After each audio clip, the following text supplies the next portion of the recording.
Black Veterinarian rescues stranded animals in storm helicopters arrive in gratitude. The wind howled like a wounded beast as Dr. Marcus Winters clutched the steering wheel of his ancient Jeep Cherokee, knuckles white against the darkness. Rain pelted the windshield in angry sheets, each gust threatening to push the vehicle from the narrow coastal road. Through the blur of his wipers, he spotted a flash of movement ahead, the unmistakable form of a terrified horse, its eyes wild with fear as floodwaters swirled around its legs. Lightning cracked the sky open, illuminating the scene in stark relief, a dozen more animals trapped on what remained of a peninsula rapidly becoming an island. Marcus grabbed his radio, desperation edging his voice. "This is Dr. Winters. I found them Hammond's livestock and at least 4 dogs, waters rising fast." "I don't have much time." The radio crackled with static before a woman's voice broke through. "Marcus, it's Elaine. Coast Guard says they can't get to you for another 3 hours. The storm's too severe for small craft and the road behind you has washed out. You need to get yourself to higher ground immediately." Marcus stared at the animals, calculating impossible odds as the rain hammered down. 30 years as the only veterinarian in Millbrook County had taught him that sometimes impossible was just another word for necessary. "Tell Hammond I found his animals," he said, reaching for his medical kit. "And Elaine, if I don't call back in an hour, tell my daughter I was doing exactly what I needed to do." He clicked off the radio before she could respond, silencing her protests. At 62, Marcus knew he wasn't the spry young doctor who'd arrived in this small coastal town 3 decades ago, fresh from veterinary school with something to prove. Back then, being the first black veterinarian in a county with a complicated racial history meant every day was an uphill battle. Now, as he stepped into the storm, the only battle that mattered was against time and the merciless elements determined to claim these innocent creatures. 6 months earlier, life in Millbrook had followed its predictable rhythm. Marcus had been contemplating retirement, encouraged by his daughter Zora, who'd followed in his footsteps and joined a prestigious veterinary practice in Atlanta. The small clinic he'd built from nothing was showing its age, much like himself, still functional but tired around the edges. "Dad, you can't keep working 60-hour weeks," Zora had insisted during their weekly phone call. "You've done your part for Millbrook. Let someone else take over." Marcus had chuckled, gazing out his kitchen window at the sprawling oak tree he'd planted the year he arrived. "And who would that be? Not exactly a line of young vets beating down my door to take over a rural practice." "Then sell the clinic, close it if you have to. This town has taken enough from you." Marcus had heard the old hurt in her voice, the memory of slights and whispers of doors that hadn't always opened easily for them. But Millbrook had changed. Or perhaps it was Marcus who had changed it, one animal and one owner at a time. "This place gave me a purpose, Zora. I'm not ready to walk away." That conversation had ended like so many before it, with a stalemate born of love and concern. But it had planted a seed in Marcus's mind. Maybe it was time to find a successor, someone to carry on the work he'd started. The thought had lingered until Richard Hammond moved to town with his small menagerie of rescue animals and big dreams of establishing a sanctuary.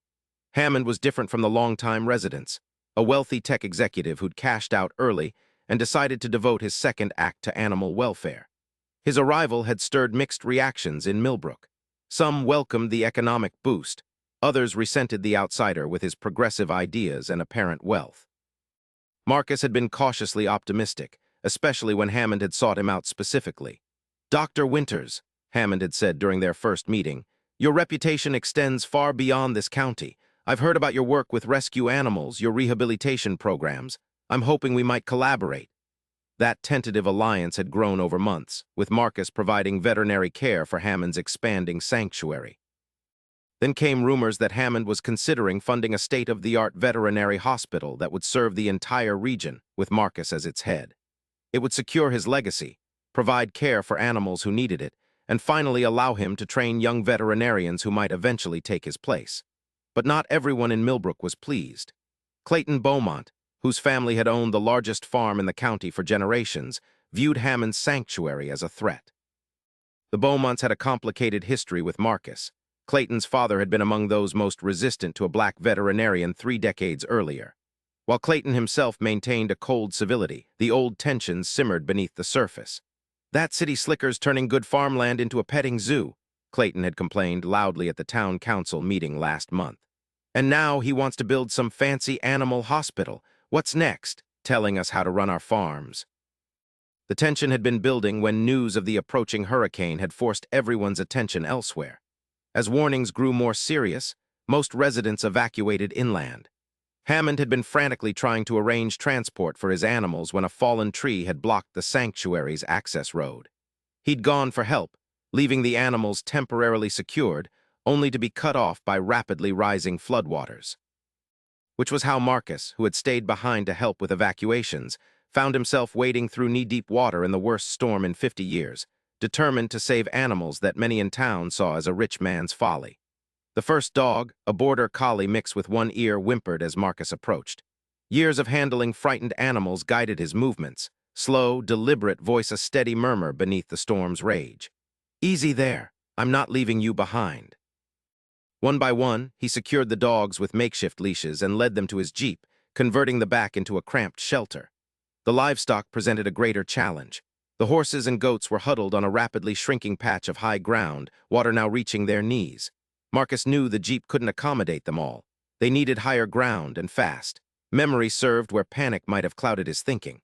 Hammond's property included an old barn situated on a rise about a quarter-mile away. If he could lead the animals there, they might have a chance. Working methodically despite the pounding rain, Marcus used halters from Hammond's shed to secure the horses. The goats would follow them by instinct. With the largest horse, a stoic chestnut gelding, serving as anchor, Marcus began the treacherous journey toward the barn. Each step was a battle against the wind and rising water. Twice he nearly lost his footing on the submerged path. The animals sensed his determination, following with a trust that humbled him. This was why he'd become a veterinarian, not for accolades or wealth, but for moments like this when the boundary between human and animal dissolved in the face of shared survival. They were halfway to the barn when Marcus heard it, a low rumble that cut through the storm's howl. The sound grew louder, and suddenly a blinding light swept over them. Marcus raised an arm to shield his eyes, heart pounding with equal measures of hope and fear. Through the curtain of rain, he glimpsed the unmistakable silhouette of a helicopter, its searchlight cutting through the darkness like a beacon. For a moment he thought he was hallucinating. The Coast Guard couldn't have responded so quickly.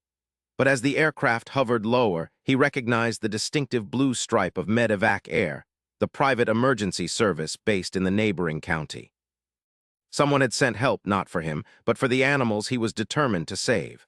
The helicopter couldn't land in these conditions, but it held position above them, its light illuminating the safest path forward. Marcus understood the message. Keep going. We see you. You're not alone. With renewed purpose, Marcus pressed on, leading the animals toward safety as the helicopter maintained its vigil overhead. By the time they reached the barn, Marcus was exhausted, his body trembling with cold and exertion. But as he secured the last animal inside the sturdy structure, a sense of triumph warmed him despite his soaked clothes. He reached for his radio, hands shaking as he pressed the call button. "Elaine, it's Marcus. We made it to Hammond's barn. Animals are secure." The reply came not from Elaine, but from a male voice, unfamiliar and tense with concern. "Dr. Winters, this is Captain Reynolds with MedEvac Air. We've been monitoring your frequency. Glad to hear you've reached shelter. We've got limited fuel and need to return to base, but we're sending coordinates of your position to ground rescue. They'll reach you when conditions permit." "Who sent you?" Marcus asked, puzzled by the intervention that had almost certainly saved them all. There was a brief pause before the captain responded. "Call came from a Mr. Beaumont. Said you'd need eyes in the sky to find your way." The revelation left Marcus speechless. Clayton Beaumont, the same man who'd opposed Hammond's sanctuary at every turn, had sent the helicopter that guided them to safety. Before Marcus could respond, the radio crackled again. "Beaumont said to tell you he may not agree with what you're doing, but he respects someone who puts animals first. Stay safe, Doctor. MedEvac out." As the sound of the helicopter faded, Marcus sank onto a bale of hay, surrounded by the animals he'd risked everything to save. The storm continued to rage outside, but inside this haven, an exhausted veterinarian confronted a truth he'd spent decades learning. Sometimes help comes from the most unexpected places, and gratitude takes forms you never anticipated. The next 12 hours tested every ounce of Marcus's professional skill and personal resolve. As the hurricane's eye passed over Millbrook, bringing a deceptive calm, he tended to the animals, treating minor injuries, ensuring adequate water, and redistributing the limited feed stored in the barn. He knew the backside of the storm would bring renewed fury, and he prepared as best he could, reinforcing vulnerable sections of the aging structure. When the radio crackled to life again, it was Elaine's voice that came through, breathless with news. "Marcus, thank God." Hammond's been going out of his mind with worry. He's with the emergency management team now, coordinating rescue efforts. The roads are still impassable, but they're saying the worst of the storm should pass by morning. "Any word on casualties?" Marcus asked, dreading the answer. "Some injuries, mostly from debris. No fatalities reported yet, thank heaven. The evacuation got most people out in time." She paused. "Everyone's talking about what you did, Marcus. The helicopter pilot radioed in your position, told them how you were leading those animals through flood waters." Marcus shook his head, though Elaine couldn't see him. "I'm no hero, just doing my job. For 30 years you've been just doing your job and don't think people haven't noticed." Her voice softened. "Your daughter's been calling nonstop. She's worried sick." A pang of guilt shot through him. "Tell Zora I'm fine. I'll call her as soon as I can." "Tell her yourself." They're sending another helicopter at first light, weather permitting. Hammond insisted on chartering it personally, said he's coming to help with his animals. The news should have been reassuring, but Marcus felt a strange reluctance. Out here in this barn with these animals, his purpose was clear. Once rescued, he'd have to face the questions he'd been avoiding. About retirement, about the future of his practice, about what came next in a life that had been defined by service to a community that hadn't always embraced him. As dawn broke, the storm's fury had finally begun to subside. Marcus stood at the barn door, surveying the transformed landscape. Where once there had been meadows, now there was a vast, muddy lake dotted with the tops of fences and the occasional roof. The destruction was immense, but as the sun broke through the clouds for the first time in days, something else caught his eye: movement on the flooded road leading to the property. A caravan of boats was approaching, small fishing vessels and john boats piloted by locals. In the lead was a large airboat that Marcus recognized as belonging to the Beaumont farm.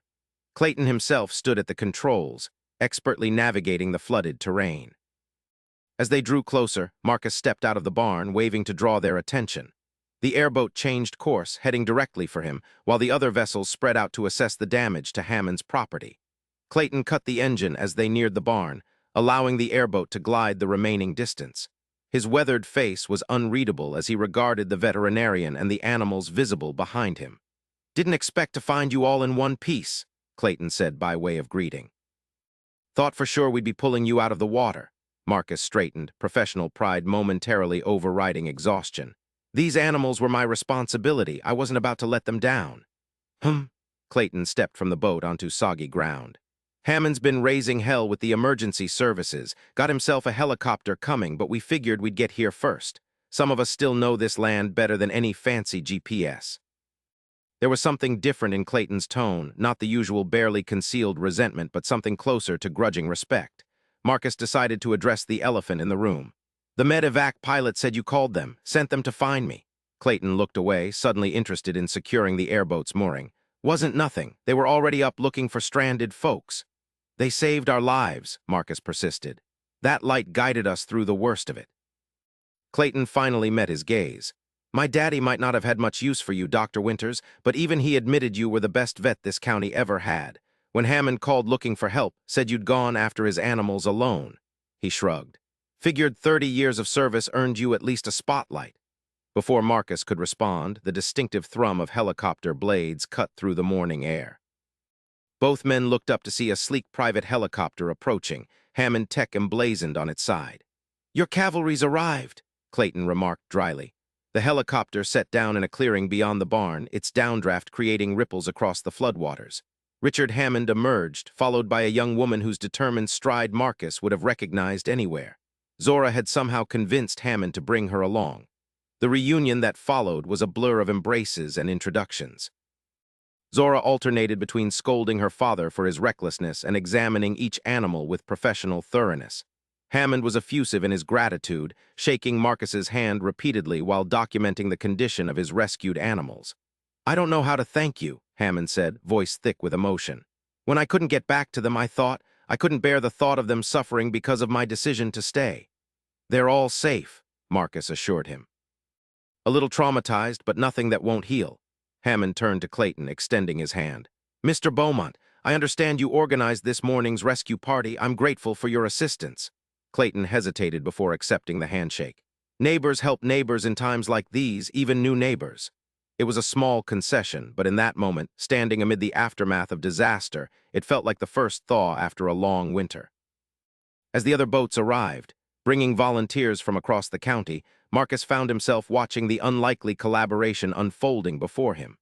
Farmers who had viewed Hammond's sanctuary with suspicion were now helping to secure temporary shelters for the animals. Clayton and Hammond, adversaries in town meetings, stood side by side discussing the logistics of moving the larger livestock. Zora appeared at his side, her expression thoughtful as she observed the same scene. "So this is Millbrook pulling together," she said. "You always told me it could happen, but I never quite believed it." Marcus smiled. "It's not perfect. We'll be back to bickering at town council meetings before the mud dries. But something's changed, hasn't it?" Before he could answer, a commotion near the helicopter drew their attention. A news crew had arrived with Hammond's pilot, eager to document the dramatic rescue and its aftermath. The reporter, a polished woman with a microphone at the ready, scanned the crowd and zeroed in on Marcus. "Dr. Winters, I'm Lisa Chen with Channel 8 News. We'd like to talk to you about your heroic rescue last night." Marcus instinctively stepped back. "I'm not sure I'm your story. These folks here," he gestured to the volunteers. "They're the ones organizing the real recovery effort. But you stayed behind when others evacuated. You risked your life for these animals. Our viewers would be inspired by your courage." Before Marcus could decline again, Clayton Beaumont spoke up. "If you want a story, you should know that Dr. Winters has been the heart of this community for 30 years. Last night was just one example." The unexpected endorsement left Marcus speechless. Zora squeezed his arm, a silent "I told you so" in her touch. What followed was not the spotlight Marcus had spent a lifetime avoiding, but rather a community narrative that unfolded organically as neighbors shared stories of the quiet veterinarian who had been there for their animals in moments of crisis and joy. The reporter, recognizing a deeper story than she'd anticipated, listened as farmers recounted middle-of-the-night calvings, emergency surgeries performed by lamplight during power outages, and payment plans extended when times were hard. Hammond, sensing an opportunity, pulled Marcus aside during a lull in the interviews. "I've been waiting for the right moment to discuss this," he said, voice low with excitement. "The veterinary hospital I've been planning, I want to name it after you, the Marcus Winters Animal Hospital and Training Center, a place where you can finally train the next generation of rural veterinarians." The offer was everything Marcus had dreamed of but never dared request. A legacy beyond his small clinic, a chance to address the shortage of veterinary care in rural communities, an opportunity to remain relevant without bearing the entire burden alone. "I'm not looking for recognition," Marcus began. "This isn't about recognition," Hammond interrupted. "It's about necessity. This county, this entire region needs what you know, what you've learned over 3 decades of service. Help me build something that lasts." Marcus glanced at Zora, who had moved to stand beside Clayton as he described to the reporter how Marcus had saved his prize bull years earlier. His daughter, who had once been eager for him to leave Millbrook behind, was now witnessing firsthand what his presence had meant to this community.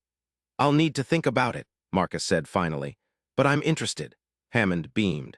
"That's all I ask. For now, let's focus on getting these animals to safety."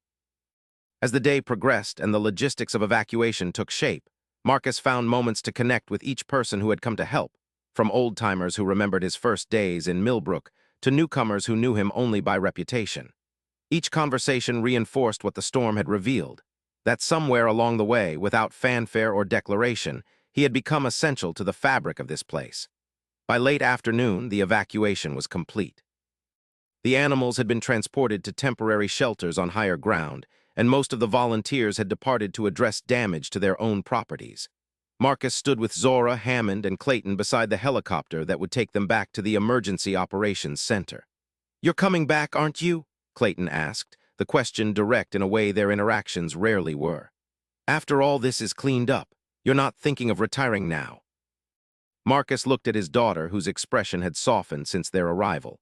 "I think I might have a few more years in me, especially if I have some help."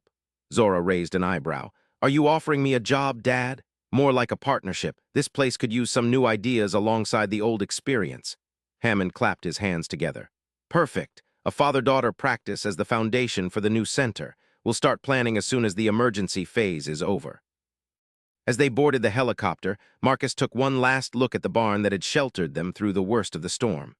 The structure still stood, battered but unbowed by wind and water, much like himself, he supposed.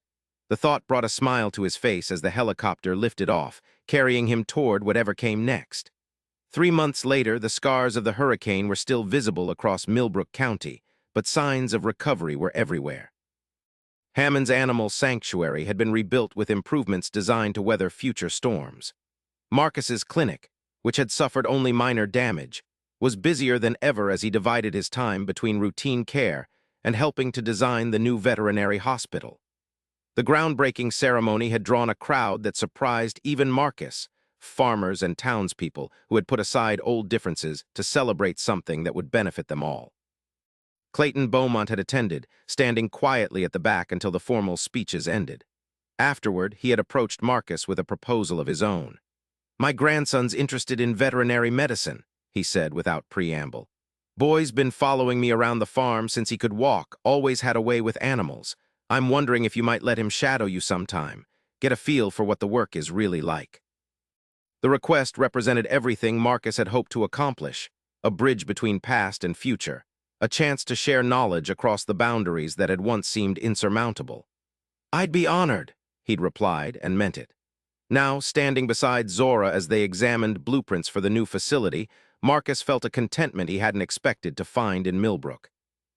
His daughter had taken a leave of absence from her Atlanta practice to help establish the training program, bringing fresh perspectives that complemented his experience. "They're calling again," Zora said, glancing at her phone. "That documentary crew, they're persistent." The story of the rescue had taken on a life of its own, spreading beyond local news to national outlets fascinated by the image of a 62-year-old black veterinarian leading animals through a hurricane. A documentary team had approached them about featuring Marcus's story as part of a series on rural healthcare heroes. "What are you going to tell them?" Marcus asked. Zora studied him. "It's your story, Dad, but I think it's one worth telling." Marcus considered this as he looked out the window at the construction site where the new hospital was taking shape. His journey in Millbrook had never been about recognition or acclaim. It had been about showing up day after day for the animals who needed him and the people who depended on them. But perhaps there was value in sharing that journey now, not for his own sake, but for the young veterinarians who might see in his story a path they hadn't considered. For communities like Millbrook that needed to understand the difference one committed individual could make. For a world that sometimes forgot the power of simply staying and doing the work that needed to be done. "Tell them yes," he said finally, "but make sure they understand this isn't just my story. It's about this place, these people, about what we can build together when we look past our differences to what matters." Zora smiled, the expression reminding him so much of her mother that it caught his breath. "I think that's exactly the story they want to tell." Outside, the first helicopter of the day passed overhead, not a rescue mission this time, but a routine medical transport heading toward the county hospital. Marcus watched its journey across the sky, remembering that night in the storm when a similar aircraft had appeared like an answer to an unspoken prayer. Sometimes help came from unexpected sources. Sometimes gratitude took forms you never anticipated. And sometimes the work of a lifetime could be captured in a single moment, a light cutting through darkness, illuminating not just the path forward, but the connections that had been there all along. As the helicopter disappeared from view, Marcus turned back to the blueprints, ready to help build whatever came next. The storm had changed Millbrook in ways that went beyond physical destruction and reconstruction. It had revealed the invisible bonds that held the community together, bonds that had been strengthened, not by sameness or agreement, but by the simple recognition of shared humanity in moments of crisis. "I think this is going to work," he said, pointing to the design for the training center. "I really think this is going to work." And in those words was the quiet faith that had sustained him for 30 years, a belief that showing up, doing the work, and staying the course could transform not just individual lives, but entire communities. That hurricanes might reveal what had been true all along. We need each other, across all our differences, to weather whatever storms may come.